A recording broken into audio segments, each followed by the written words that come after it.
Alright guys, welcome back to day 2 of the transmission swap. So, as you can see, the transmission's out of it. Had little clearance issues with my exhaust, getting the lower bell housing bowled out, so had to kind of work around that a little bit. But transmission's on the ground, I'm going to drag it out, and then we start prepping for the manual.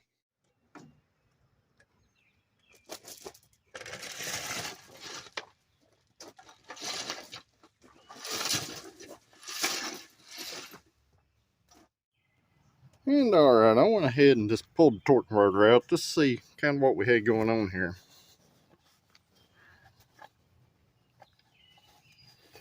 And, obviously there's nothing obvious.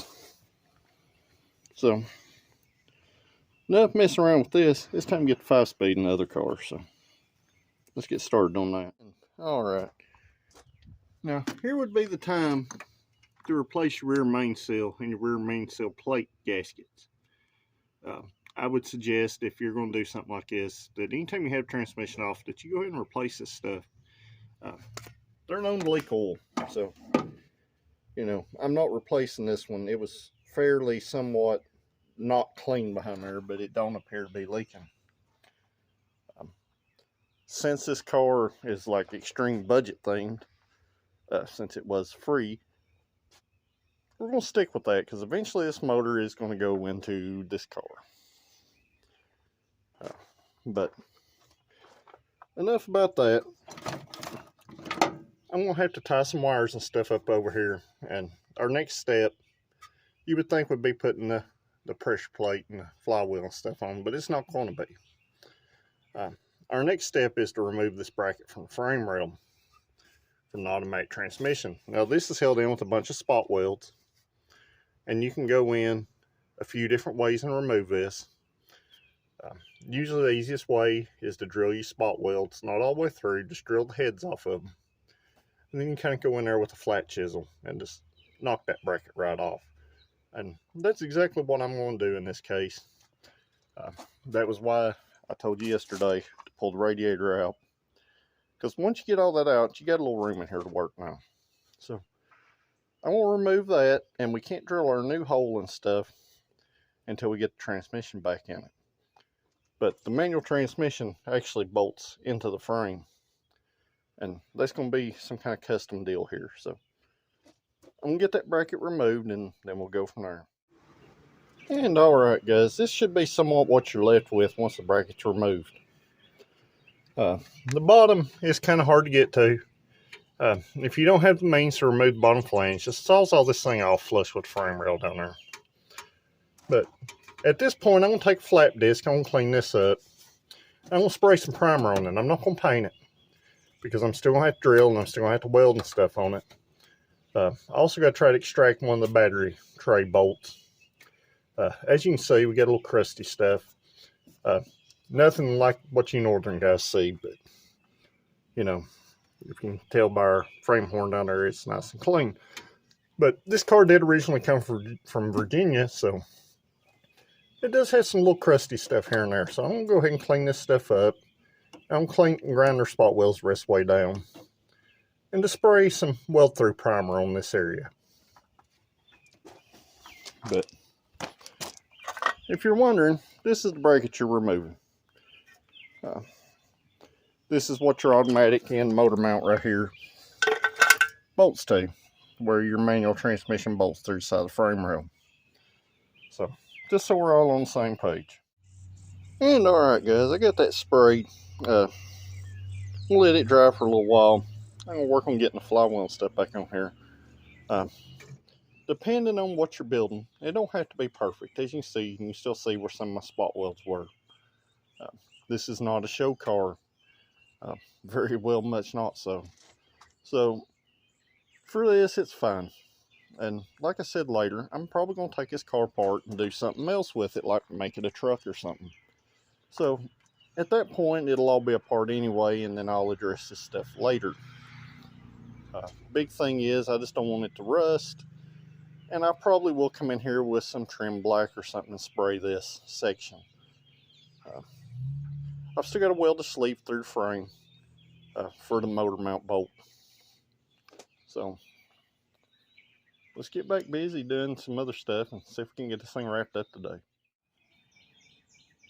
Alright, you know the fact that the flywheel looks like crap, but anytime you put a new clutch in, go ahead and put your new pilot bushing in, or pilot bearing in this case. This is the old one right here, and it does not spin. But especially on the Geos and the Suzuki variants, you can literally take a socket, same OD, and a hammer right here, and you can tap that little fella right on out. And you can tap it right back in the same way. As you can see, this is the new one. This one's the old one. I've already changed it, but always make sure you put a new one in there. And another helpful tip, it never hurts to go ahead and have your flywheel surfaced. Like I said, this one looks like crap. Since we're using a metallic clutch, the surface is flat, it just looks bad. That metallic clutch will cut right into this little feller. So, and alright, I got our 4-cylinder flywheel on there. I got all our bolts, our flywheel bolts torqued to 52 foot-pounds via the service manual. And anytime that you install a new clutch, it's always good to take something like a can of brake cleaner and throw your phone on the ground, just like that. And that way everybody can have a wild ride. But basically, guys, you're just going to spray it off with a little brake cleaner and just take you a clean towel and wipe it down. So I'm going to get my phone cleaned back up and I'll be back. Alright guys, I usually cut that stuff out because I try to condense as much, useful information as I can in these videos. A lot of this stuff's common sense. And, stuff like this happens. It happens to everybody. But, always clean your flywheel, always torque your bolts, and always use an alignment tool when you put your clutch disc pressure plate on. The pressure plate bolts, I also Loctite them and torque those also. A lot of people will probably scream about the red Loctite. I've never had no problem removing that stuff, guys. And if you do, a little heat goes a long ways. But I like the red because it's supposed to be non-removable. And I don't want a flywheel coming through the floor pan or, heaven forbid, a clutch disc or a pressure plate. So, makes me feel better. You do you. So, I got a pressure plate on there, and I used our alignment tool. This is a big deal, guys. You want this alignment tool to go in and out of that pilot bushing up there and the clutch disc. Super easy. That'll make it easy to get the transmission all together. Now, the pressure plate bolts, they torque to 17 foot-pounds via the service manual. And as you notice, that a lot of these clutches that are the 4-puck metallic-based friction material have a orange or a red or a blue pressure plate. I'm going to let you into something here. I ordered this one. They held it for 4 days because their blue paint was defective. It doesn't matter what color the pressure plate is, as long as the spring tension, the pressure that it puts on that clutch disc is appropriate. The pressure of the pressure plate pushing against that clutch disc, and the clutch disc material is what makes your clutch hold or not hold, not pretty paint.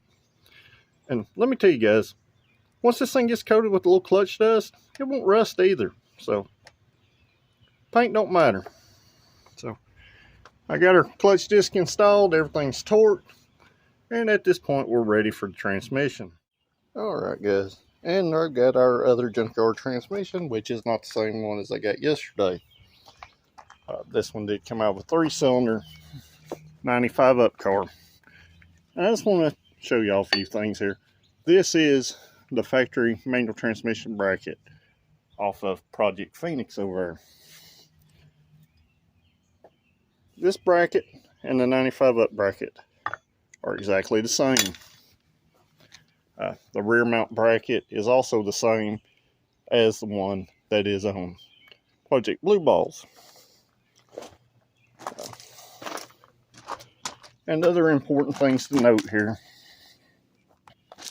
You always want to try to clean your transmission up reasonably.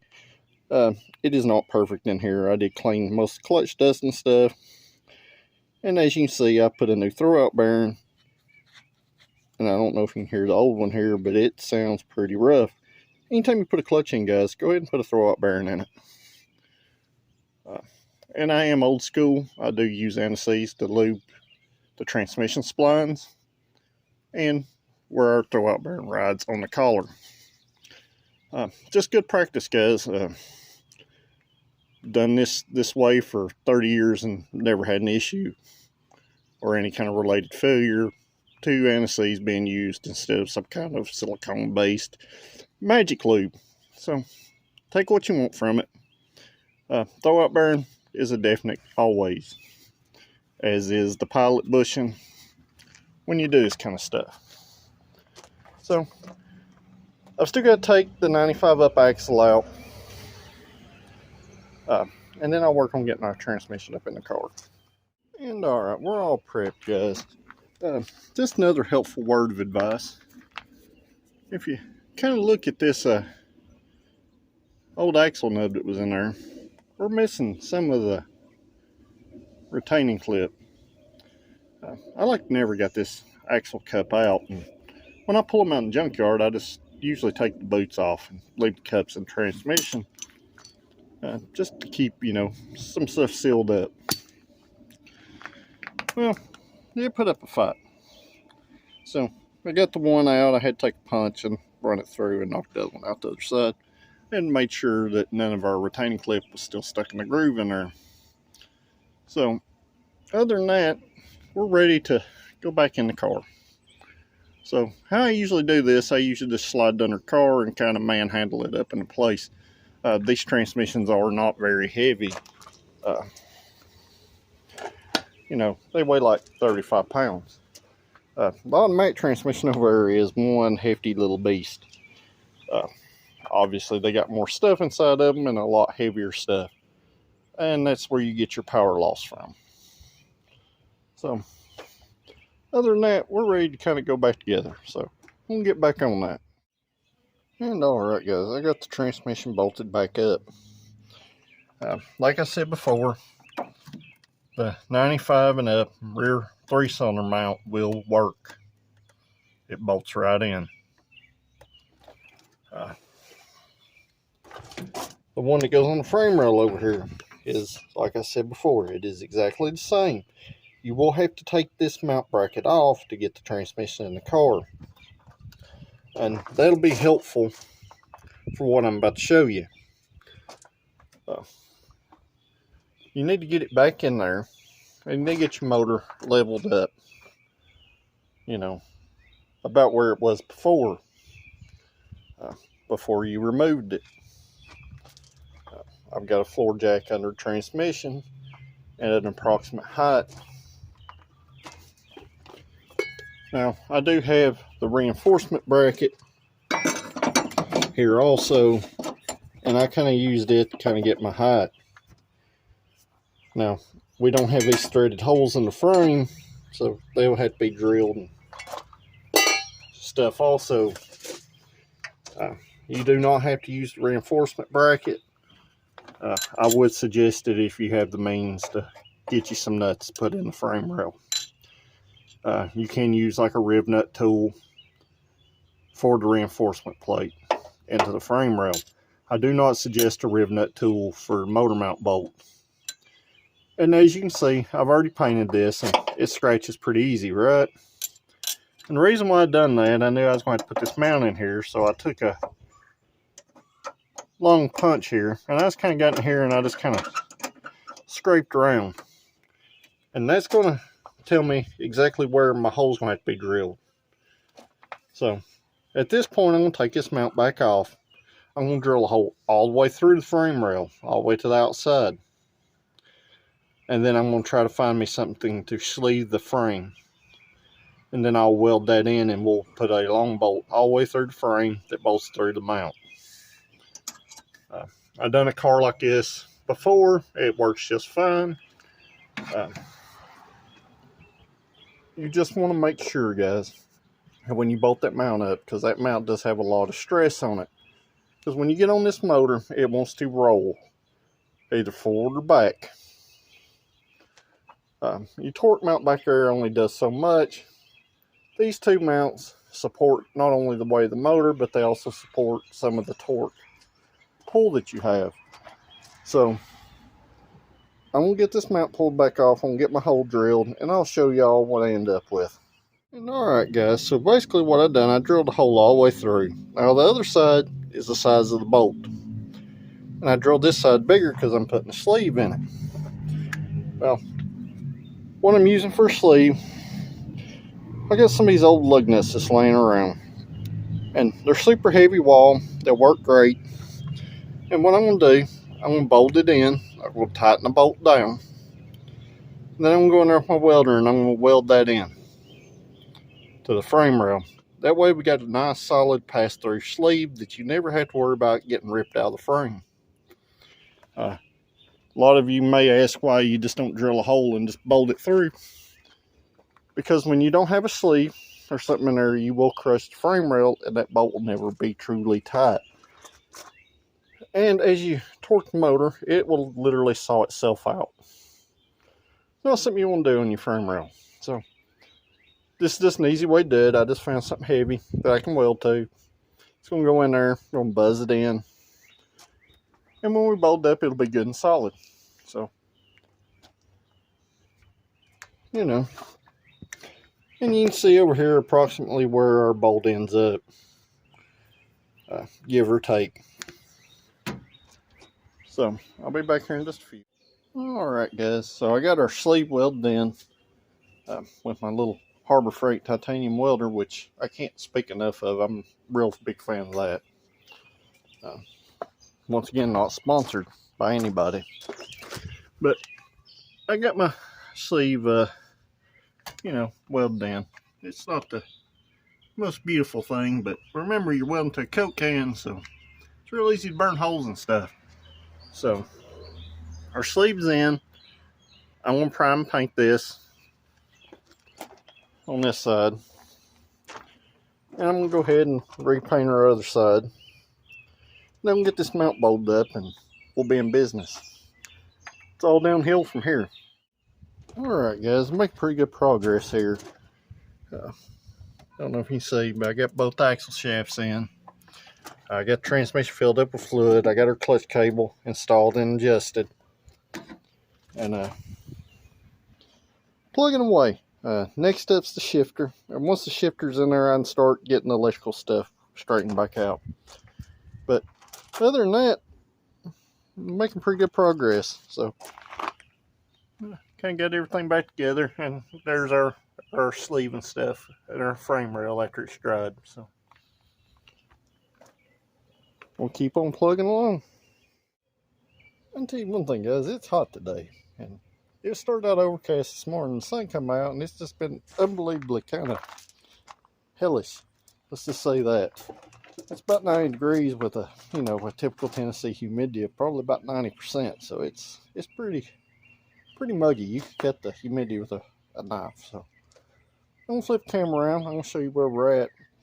It's about 3 o'clock in the afternoon. I'm almost done.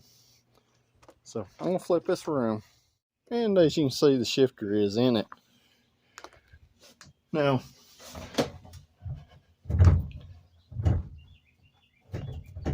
I did modify the pivot on the bottom. And I did order an aftermarket shifter for it. This is going to work for now. When the aftermarket one gets here, I will swap it out. But the car is back on all 4 wheels. The shifter is installed and hooked up. So basically all I got left, guys, I got to put the radiator back in it, the battery tray, the battery. I got to make a few little wiring connections here and there. And we should have a run driving car again. So, should. Now, I won't never guarantee something will run after taking it apart like this. It may take a day or two, but I'm pretty certain. So I'm going to get back busy and see what else I can get done. And alright, as you can see, I got my soldering iron out there, my power probe. Car is back running. Run it until it got warm. Gonna burp coolant. And other than that, guys, it's just hooking up the fan wire over here and getting the relay to work. And I've still got to put the grommet in the firewall where the factory wire harness come through. But other than that, we're about finished up and about ready for a test drive. Well, guys, I just got back home in it. It is running and driving. But I don't know if you can hear in the background. We got a little thunder going on, so I'm going to flip the camera around and kind of show you what we got. So, I was out trying to put some miles on it, just around the neighborhood, getting the clutch and stuff adjusted. And it started raining, so it does run and drive, and it does feel a lot spunkier than it did before. But, you know, we also took a bunch of weight out and a bunch of Robin power stuff, so I don't know, guys. Here in maybe a few days, I get some miles put on this clutch. We'll start doing some passes in it and see how much it does pick up. So regardless, you know, it is back together and running. So now we can continue on with the How to Make Your Geo Metro Faster series. And while I didn't initially plan to make these part of the series of me fixing this car, it is kind of another way to make them faster, because doing a 5-speed swap in these cars is pretty much a bolt-in, plug-and-play thing, except for the frame rail bracket. So what you are going to gain usually from doing that is about 10 to 15, sometimes 20 horsepower worth of power, and a lot more freeway drivability. So it's definitely worth, if you got an automatic car, swapping it to a manual. How much difference it is going to make, we'll just have to wait and see what the data says. And that will be in our next video. So until then, guys, we'll see you at the next one.